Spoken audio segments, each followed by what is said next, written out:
Once upon a time, in a rickety little cottage by a winding lane, there lived a boy named Jack and his weary old mother. "We've naught to eat, you idle lump." Jack wasn't like other lads. He was lazy as a slug on a sunny day, content to doze by the hearth while his mother scrubbed and sighed. She'd scold, "Get up and work or we'll starve." One day her patience snapped like a dry twig. "Off with you to earn a penny," she said, shooing him out the door. Grumbling, Jack shuffled down the lane and met a farmer who needed a hand. "Milk my cows for a day and I'll give you a jug of cream," the farmer said. Jack lazed through the task, spilling half the milk. But at dusk, he got his jug. "How do I carry this?" he mumbled, then shrugged and poured it into his cap, letting it drip down his face as he trudged home. "Look, Mother, I've earned something," he said, tipping his soggy cap. She groaned. "You daft boy, you should have carried it in your hands." The cream was gone, but she sent him out again the next day, hoping he'd learn. This time Jack helped a dairyman and earned a fine round cheese.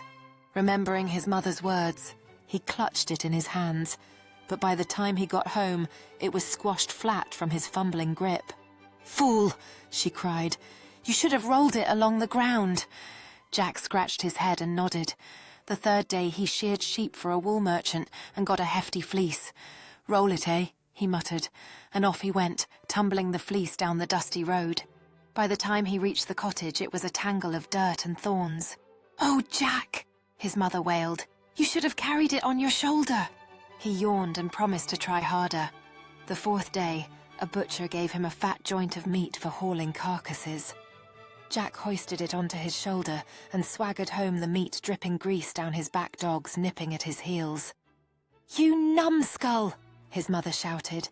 "You should have tied it with string and dragged it." Jack just grinned, too tired to argue. On the fifth day, he mucked out stables and earned a young donkey. "String, drag it," he chanted, tying a rope around its neck and pulling it along. But the donkey brayed and kicked, tangling Jack in the rope until he gave up and slung the beast over his shoulders instead, staggering home with its hooves flopping. As luck would have it, that very day, a rich man's daughter passed by, a girl who'd never laughed nor spoken since a spell fell upon her. Her father had sworn a fortune to whoever could break her silence. When she saw Jack lurching down the lane, donkey dangling from his back like a lumpy cloak, she burst into peals of laughter, her voice ringing clear as a bell. The rich man, overjoyed, called Jack in. "You've cured my daughter, lad. Take her hand and half my gold." Jack blinked, still holding the donkey, and said, "Reckon I will." And so lazy Jack married the princess, who turned out to be as clever as he was daft.